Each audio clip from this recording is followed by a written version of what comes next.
Hello everyone, welcome back to my channel. जैसा कि आप सब जानते हैं कि हमने breathing and exchange of gases start किया हुआ है, करेक्ट। कल ही मैंने एक वीडियो डाली थी जिसमें हमने नीट के पीवाईक्यूज डिस्कस किए थे related to the topic mechanism of breathing, जो हमने लास्ट टू लास्ट वीडियो में कवर अप किया है। ठीक है जी, तो आज हम स्टार्ट करेंगे next topic after mechanism of breathing, that is pulmonary volumes and capacities. ठीक है, जो भी हमारी लंग की वॉल्यूम्स हैं और उनकी कैपेसिटीज हैं उनके बारे में हम पढ़ेंगे।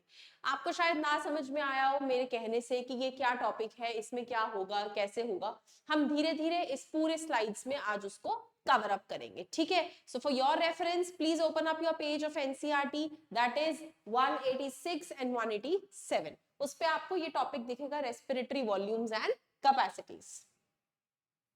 It's 14.2.1 in your books on page number 186 and it's written as respiratory volume and capacities. Before we move forward, let us understand what do we mean by this topic. Respiratory का मतलब है related to our respiration. मतलब क्या पढ़ा था हमने अब तक? सांस लेना, ऑक्सीजन का अंदर जाना, बॉडी में इधर उधर घूमना, अपना काम करना, एंड देन वेस्ट प्रोडक्ट में एनर्जी रिलीज होने के बाद साथ में कौन सी गैस रिलीज होती है? Carbon dioxide. फिर उस कार्बन डाइऑक्साइड का पूरी बॉडी में घूमकर बाहर निकलना बॉडी से। ठीक है, सांस को छोड़ना। ये सब किसके अंदर इंक्लूड होता है? रेस्पिरेशन के अंदर, करेक्ट। अब उसी से रिलेटेड हम यहाँ दो चीजें पढ़ रहे हैं, that is volumes and capacities. देखिए, नॉर्मली वॉल्यूम का मतलब होता है कि अगर मैं बोलूं कि मेरी बॉटल में 10 लीटर पानी आता है तो 10 लीटर उसकी क्या है? वॉल्यूम। ठीक है, और वो जितनी जगह उसके अंदर भर रहा है दैट इज इट्स कैपेसिटी।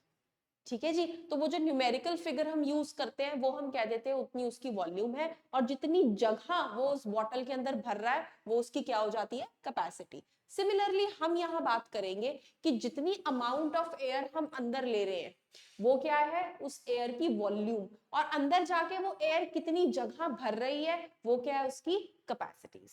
ठीक है जी, तो let's move forward and I hope अभी आपको जस्ट मिल गया होगा कि एक्चुअली ये टॉपिक इंक्लूडेड क्यों है। क्योंकि हमें पढ़ना है कि उस एयर का अमाउंट कितना है, ठीक है, जो हम अंदर ले रहे हैं, जो हम बाहर छोड़ रहे हैं, या फिर जो हमारे लंग के अंदर इकट्ठी हो रही है, और कैपेसिटी मतलब कितनी जगह वो हमारे लंग के अंदर ऑक्यूपाई कर रही है। रिमेंबर, हमने इंस्पिरेशन और एक्सपिरेशन में पढ़ा था कि जब इंस्पिरेशन करते हैं तो वॉल्यूम जो है हमारी थॉरेक्स की वो क्या हो जाती है? इंक्रीज। तो बस हम यहाँ वही सब पढ़ेंगे कि वो कितना ज्यादा बढ़ जाती है, कितना अमाउंट उसका यूज होता है।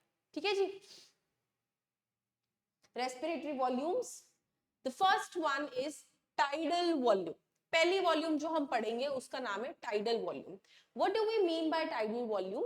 वॉल्यूम ऑफ एयर इंस्पायर्ड मतलब अंदर ली गई, और या फिर एक्सपायर्ड बाहर छोड़ी गई during a normal respiration. For example, अभी right now I am standing in front of you, मेरे अंदर मूवमेंट अभी भी चल रही है, right? While I am talking to you I am able to breathe in, I am able to breathe out. ठीक है, तो जो उस टाइम नॉर्मल एयर मेरे अंदर गई या नॉर्मल एयर जो मैं इस टाइम छोड़ रही हूँ वो मेरी किसके अंदर आएगी? टाइडल वॉल्यूम के अंदर।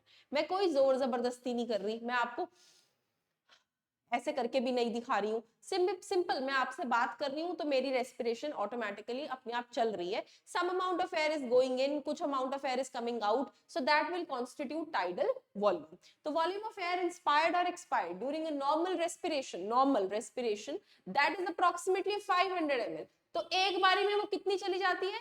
500 ml। I am not talking about 1 minute और 1 second, I am talking about just one time. कि जैसे मैं अभी आपसे बात कर रही हूँ तो एक बारी में मेरी सांस में अंदर गई होगी कुछ अमाउंट ऑफ एयर, एंड अभी बाहर भी जा रही होगी, तो उस टाइम पे कितनी अमाउंट होती है? 500 ml। ठीक है जी, a healthy man can inspire or expire approximately 6000 to 8000 ml of air per minute। अब ये बात कर रहे हैं 1 मिनट की, तो जरा याद कीजिए कि हमने पढ़ा था एक वीडियो में कि 1 मिनट में हमारा जो रेस्पिरेटरी सिस्टम है वो 12 to 16 टाइम्स ब्रीथ करता है पर मिनट। ठीक है, 1 मिनट में उसका इतना ब्रीदिंग रेट होता है। अब जब एक बारी में वो 500 ml एयर अंदर लेता या छोड़ता है तो 1 मिनट में कितनी बारी लेगा? 12 के हिसाब से देखें तो 12 इंटू 500, 16 के हिसाब से देखें तो 16 इंटू 500.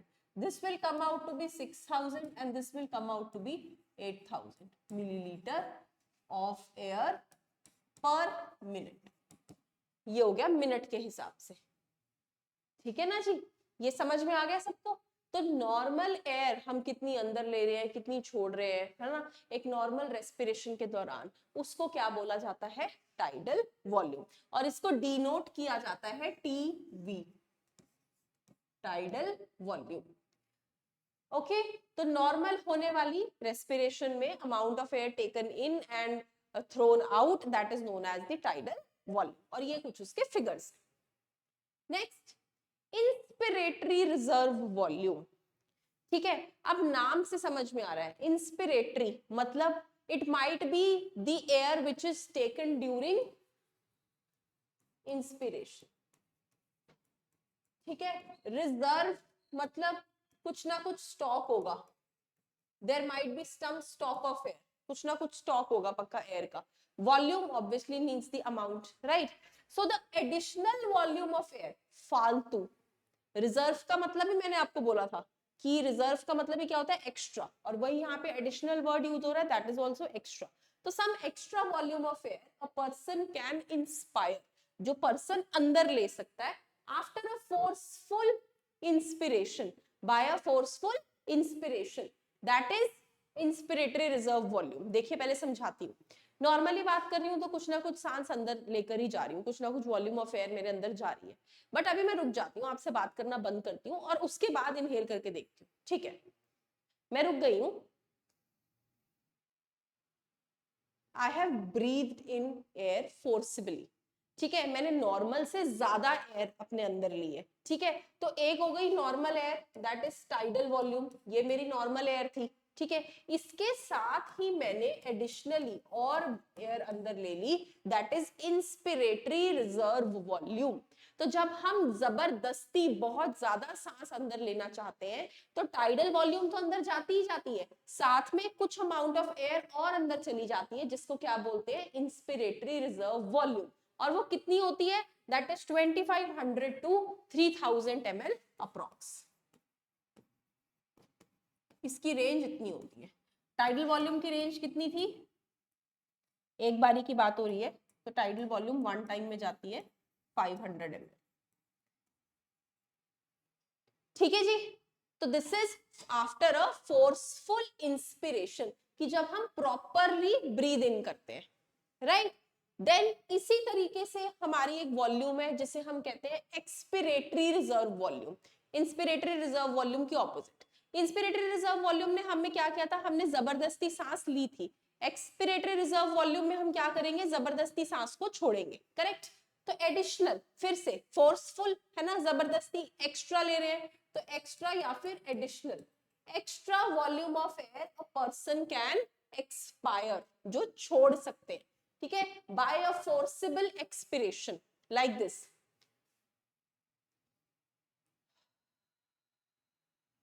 मैंने काफी सारी एयर ब्रीद आउट करी, ठीक है, नॉर्मल से ज्यादा. सो मैंने कितनी एयर ब्रीद आउट करी, एक तो टाइडल वॉल्यूम जो मैं 500 ml नॉर्मली छोड़ रही हूँ, साथ में मैंने कुछ वॉल्यूम और ब्रीद आउट करी, that is expiratory reserve volume.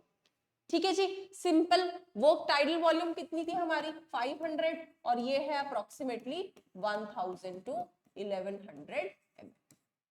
तो जब भी हमें कभी जबरदस्ती सांस छोड़ना है, ज्यादा सांस छोड़ना है, तो उसमें हम एक्सपिरेटरी रिजर्व वॉल्यूम भी साथ में छोड़ते हैं.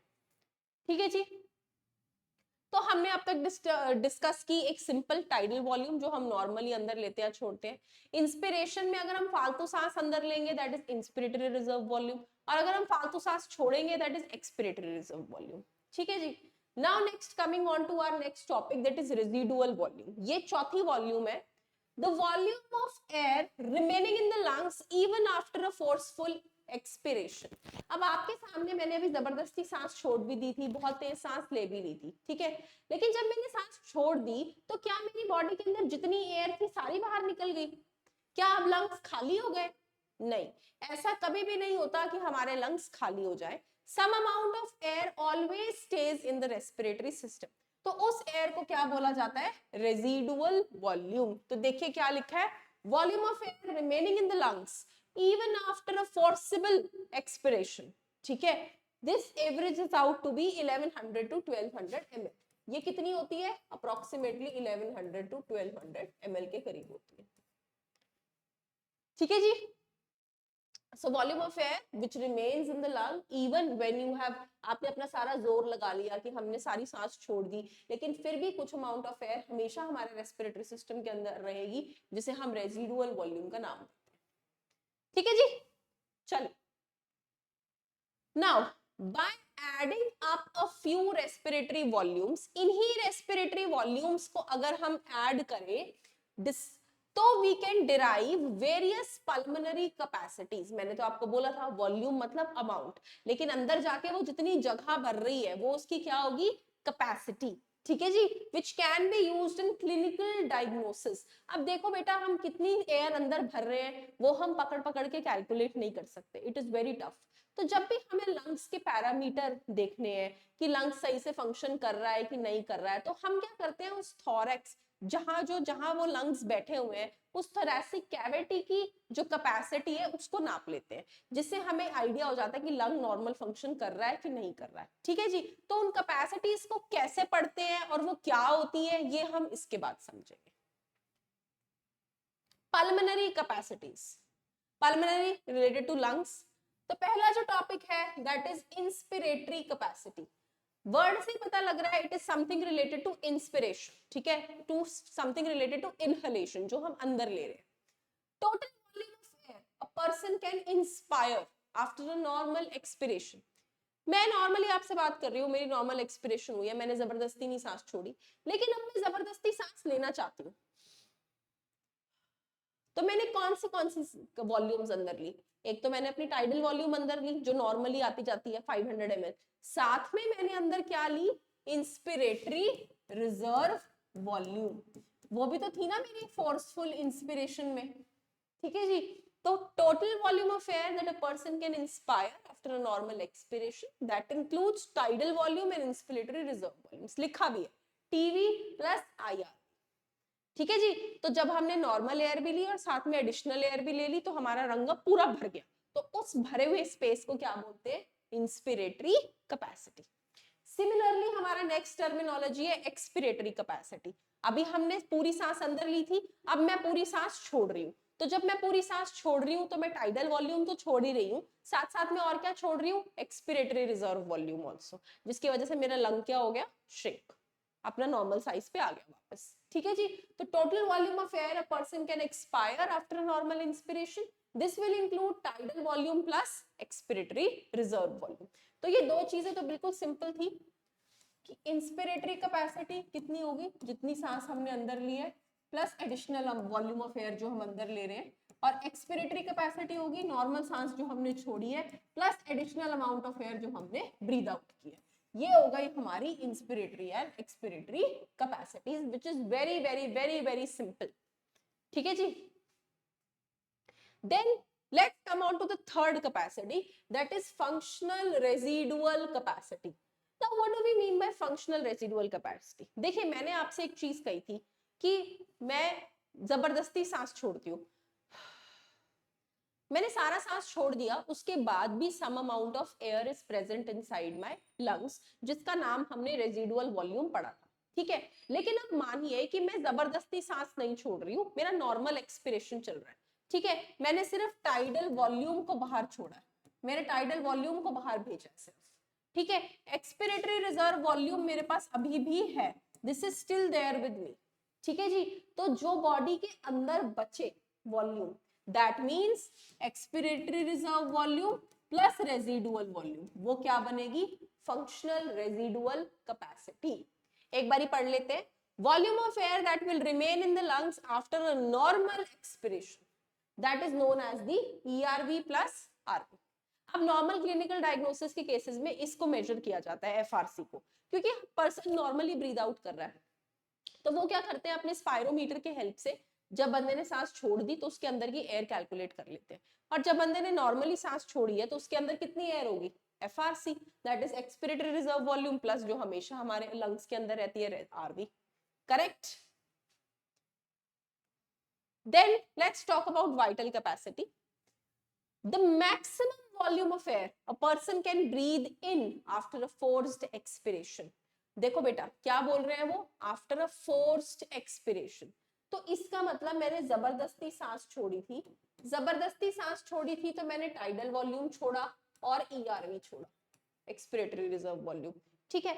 अब मैं पूरा सांस ले रही हूँ, मतलब जबरदस्ती सांस ले रही हूँ, तो मैं टीवी तो ले ही रही हूँ. ठीक है.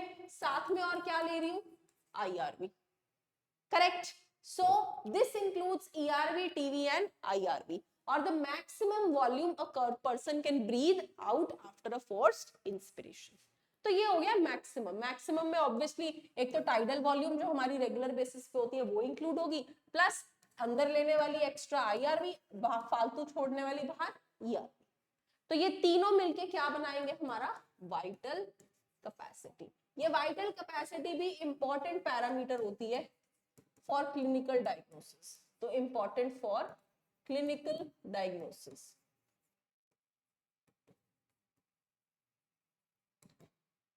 ठीक है जी. वाइटल कैपेसिटी मींस जितनी हम छोड़ सकते हैं, मैक्सिमम, ये जितनी ले सकते हैं. लेकिन टोटल कैपेसिटी में वाइटल कैपेसिटी के साथ साथ एक और वॉल्यूम जुड़ जाएगी, दैट इज रेजिडुअल वॉल्यूम. क्योंकि कितनी TLC है लंग में, वो उसमें तो RV हमें जोड़ना ही पड़ेगा ना, क्योंकि वो ऑलरेडी प्रेजेंट है हमारे लंग के अंदर. Correct. So total lung capacity would include tidal volume, IRV, ERV जितना हम छोड़ सकते हैं और साथ में जितना ऑलरेडी प्रेजेंट होता है. ठीक है. अगर हम इन सबको देखेंगे तो ये क्या हो जाएगा, वाइटल कैपेसिटी प्लस RV. तो ऐसे आप इसके डिफरेंट डिफरेंट फॉर्मूलेज डिराइव कर सकते हो और इसे TLC के अंडर फिट करा जा सकता है. So total volume of air accommodated in the lungs at the end of a forced inspiration, मैंने सारी की सारी सांस अंदर ले ली. अब मेरे लंग्स में कितनी एयर है, that is RV, ERV, TV and IRV. और vital capacity plus residual volume. बेटा ये बहुत ही आसान टॉपिक है अगर आपको ये कॉन्सेप्ट समझ में आ जाए कि हम कितनी सांस अंदर ले रहे हैं और कितनी छोड़ रहे हैं. ठीक है. नॉर्मली अंदर लेने जाने वाली सांस इज टाइडल वॉल्यूम. ठीक है. जबरदस्ती हमने कोई सांस अंदर खींच ली तो IR, इंस्पिरेटरी रिजर्व वॉल्यूम. कोई जबरदस्ती हमने सांस छोड़ दी तो एक्सपिरेटरी रिजर्व वॉल्यूम. कुछ अमाउंट ऑफ एयर जो हमारे अंदर रह गई है, दैट इज रेजिडुअल वॉल्यूम, जो हमेशा रहती है. ठीक है. Coming to pulmonary capacities, normally inspiration capacity, कितनी सांस हम अंदर ले सकते हैं, कितना हमारा लंग इंस्पिरेशन के टाइम टोटल भर सकता है, that is tidal volume plus IRV जो हम ले सकते हैं. कितना हमारा लंग्स छोड़ सकता है, टाइडल वॉल्यूम प्लस ERV. ठीक है. नॉर्मली हमारे लंग्स के अंदर कितनी एयर बचती है जब हम नॉर्मल एक्सपिरेशन करते हैं, दैट इज FRC. ठीक है. जिसमें हमारा RV तो बचेगा ही बचेगा, साथ में ERV भी बचेगा, क्योंकि अभी हमने जबरदस्ती सांस बाहर नहीं फेंकी है. ठीक है ना. Then vital capacity. Vital capacity होता है रेजिडुअल वॉल्यूम के अलावा जितना हम बाहर से सांस अंदर ले सकते हैं. रेजिडुअल वॉल्यूम तो हमारी लंग के अंदर है ना, जितनी वॉल्यूम हम बाहर से ले सकते हैं या बाहर छोड़ सकते हैं वो हमारी वाइटल कैपेसिटी है. So that is tidal volume plus IRV plus ERV. Then coming on to total lung capacity, कि कितना हमारा लंग टोटल अकोमोडेट कर सकता है. तो एक तो टाइडल वॉल्यूम जो नॉर्मली लेता है, एक IRV जो जबरदस्ती लेता है, एक ERV जो जबरदस्ती छोड़ता है, और एक RV जो हमेशा उसके अंदर रहती है. ठीक है जी. That is total lung capacity. So with this we have finished are this topic which is given in your NCERTs, this 14.2.1, that is respiratory volumes and capacity. इसके साथ हमने ये खत्म कर दिया. ठीक है. I'll see कि कौन से नीट के क्वेश्चंस इस टॉपिक के ऊपर है, तो नेक्स्ट वीडियो में उसकी लेकर आऊंगी एंड देन वील कमेंस. और अगर मुझे लगा कि एक दो ही क्वेश्चन है इस चीज के ऊपर और व्हाटसोएवर, तो फिर मैं अगला टॉपिक साथ में क्लब करके फिर नीट PYQs डिस्कस कर लूंगी. ठीक है जी. So please stay tuned with me. कोई आपको डाउट हो, कुछ हो, तो please contact me in the comment box. Thank you.